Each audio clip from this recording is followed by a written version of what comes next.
Guys, welcome back to Chaitanya vlog. Guys ಇವತ್ತು ನಾನು ice cream ಮಾಡ್ತಾ ಇದ್ದೀನಿ ಗೈಸ್. ಐಸ್ ಕ್ರೀಮ್ ಮಾಡೋಕ್ಕೆ ನಾನು ಆಲ್ರೆಡಿ ಎಲ್ಲ ಮಾಡ್ಕೊಂಡಿದ್ದೀನಿ ಒಂದು ಸ್ವಲ್ಪ ಬ್ಲಾಗ್ ಮಾಡೋದು ಸ್ವಲ್ಪ ಸ್ವಿಚ್ ಆಫ್ ಆಗಿತ್ತು, ಫೋನು ಮಾಡೋದಿಲ್ಲ. ನಾನು ಸಾರಿ.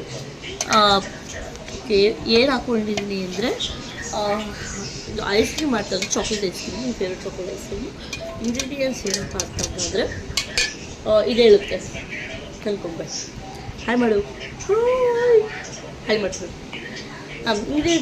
ಇಂಗ್ರೀಡಿಯೆಂಟ್ಸ್ ಹೇಳು ಪಿಂಕಿ, ಇವಳು ಪಿಂಕಿ ಅಂತ. ಆದರೆ ಪಿಂಕ್ ಆಗಿಲ್ಲ. ನಾ ಇಂಗ್ರೀಡಿಯೆಂಟ್ಸ್ ಹೇಳು ಪಿಂಕಿ.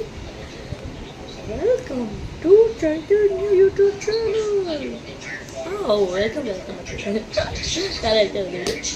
ಹಾಂ, ಇಂಗ್ರೀಡಿಯೆಂಟ್ಸ್ ಅಂತಂದರೆ ಫಸ್ಟಿಗೆ ಒಂದು 2 ಲೋಟ ಅಷ್ಟು ಹಾಲು ಬೇಕು. 2 ಲೋಟ ಹಾಲಿಗೆ 1 ಲೋಟ ಒಂದಿಷ್ಟು ಚಿಕ್ಕ ಬಟ್ಲಷ್ಟು ಕೋಕೋ ಪೌಡರ್ ಬೇಕು, ಅದು ಹಾಕೋಬೇಕು. ಅದು ಹಾಕೊಂಡ್ಮೇಲೆ ಕೋಕೋ ಪೌಡರ್ ಇಲ್ಲ ಅಂತ ನಿಮ್ಮ ಹತ್ರ ಇಲ್ಲ ಅಂತಂದರೆ ಡೈರಿ ಮಿಲ್ಕ್ ಇರ್ತಲ್ಲ, ಅದೇ 20 ರುಪೀಸ್ದು 3 ಇಲ್ಲ 2 ಕಪ್ ಹಾಕ್ಕೊಳ್ಳಿ. ಆಮೇಲೆ ಒಂದು ಸ್ವಲ್ಪ 1-2 ಸ್ಪೂನಷ್ಟು ಕಾರ್ನ್ಫ್ಲೋರ್ ಹಾಕ್ಕೊಂಡು ಫುಲ್ ಮಿಕ್ಸ್ ಮಾಡಿ 2 ಲೋಟ ಹಾಲು ಇರೋದು 1 ಲೋಟ ಹಾಲು ಅಷ್ಟಾಗುತ್ತೆ. ಈ ಥರ ಕಲಿಸಿ ಅಂದರೆ ಫುಲ್ ಗಟ್ಟಿಯಾಗಲ್ಲ, ಇಷ್ಟ ಆಗುತ್ತೆ. ಆದಮೇಲೆ ಇದನ್ನು ಮಿಕ್ಸಿಗೆ ಹಾಕ್ಕೊಳ್ಳೋದಕ್ಕೆ ಫ್ರೆಶ್ ಕ್ರೀಮ್ ಹಾಕ್ಕೊಂಡು ನಿಮಗೆ ಫ್ರೆಶ್ ಕ್ರೀಮ್ ಹಾಕಿ ಕೆನೆ ಹಾಕಿ ಹಾಲು ಕೆನೆ.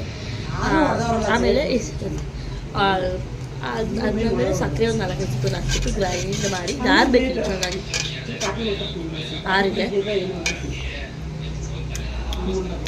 ಆಮೇಲೆ ಗ್ರೈಂಡ್ ಮಾಡಿಬಿಟ್ಟು ಒಂದು ಟಿಫನ್ ಬಾಕ್ಸ್ ಹಾಕಿ ಟೈಟಾಗಿ ಮುಗಿಬಿಟ್ಟು ಆಯಿತು, ಅಷ್ಟೇ.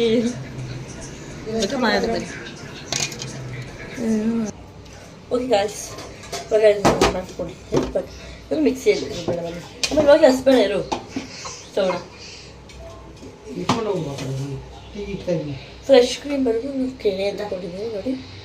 ಮೈ ಗಾಡ್, ಎಷ್ಟೊಂದು ಎರಡು ಬನ್ನಿ ನೋಡು.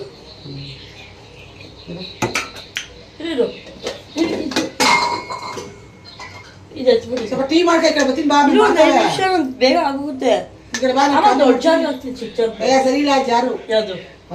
ಮತ್ತೆ ಇದಕ್ಕಾಗುತ್ತಾ ಏನು ಒಂದು ಲೋಟ ಹಾಲು ಅಷ್ಟೇ. ಟೀ ಮಾಡ್ಕೊಡ್ತೀವಿ 10 ನಿಮಿಷ ಇತ್ತು.